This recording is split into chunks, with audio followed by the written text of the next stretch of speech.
God chooses how he reveals himself. That must be understood.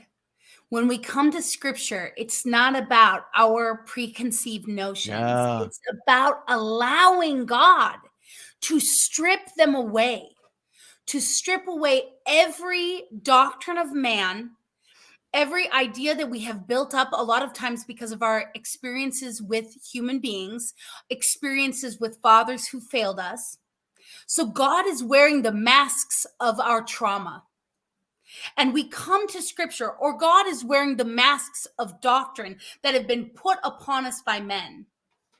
And we come to scripture and now we read it not through the lens of his revealed nature and character, but through the lens of our woundedness and the lens of religion, which is exactly what the enemy wants, because he wants to pervert and twist the image of God within us by twisting our perception of who he is. Because we will always reflect what we believe about God. Yeah. So we must come to him, open our hearts to him and say, Papa, I want to know you, not through the lenses that men have given to me, not through the lenses that trauma has given to me, but through the lens of your spirit and your word. I want to be restored in my thinking so that I can perceive you accurately.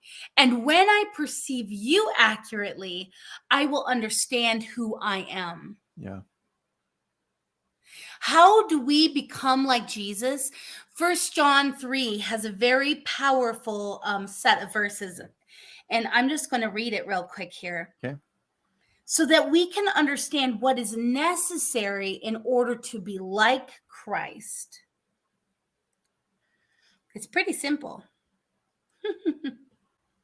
See what great love the Father has lavished on us, that we should be called children of God. And that is what we are. The reason the world does not know us is that it did not know him. Now, it doesn't know us. And sometimes, friends, we don't know us. We don't know us. Why? Because we do not know him. Dear friends, now we are children of God, and what we will be has not yet been made known, but we know that when Christ appears, we will be like him. Why? Because we will see him as he is. Not according to our perceptions, not according to our doctrines, not according to our filters, not according to our trauma, not according to our theology, not according to our fear, but as he is. We will see him as he is. And when we do, something amazing is going to happen in us. And what is that thing? We will be like him. Now, I don't know about you, but I do not want to wait until I'm dead to have this experience. So what you're saying, Harmony, is that you can have this experience now? Yes. Yes, I absolutely believe this.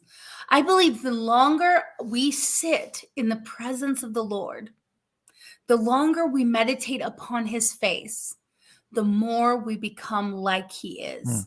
Absolutely. Now, we're going to walk through this process for the rest of our lives, which is okay, right? It's okay that we're still in process. And will there be a finishing point or a greater revelation when the mortal coil of this world is rolled back and we're in the even greater way in the presence of the living God? Absolutely, I do believe that. But we can begin the process now. And we can go layer by layer. We can let Papa go deep in us and remove the doctrines, the theology, the trauma, and the experiences that hinder us from seeing him for who he really is. And you know what, friends? This has everything to do with what I actually came here to talk about today, because it will impact the way you love others. It will impact, first and foremost, the way you see yourself. And second of all, it will impact how you see other people.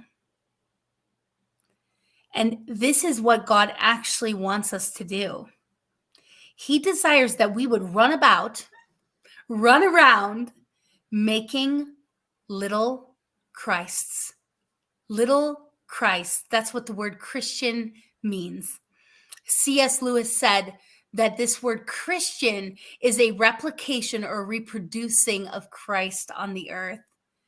God is not worried or unwilling to share his nature and character. He wants us to go and replicate him in the earth, reproduce him in the earth. How? By showing other people the face of Jesus. And we can only show them Jesus if we're looking at him ourselves.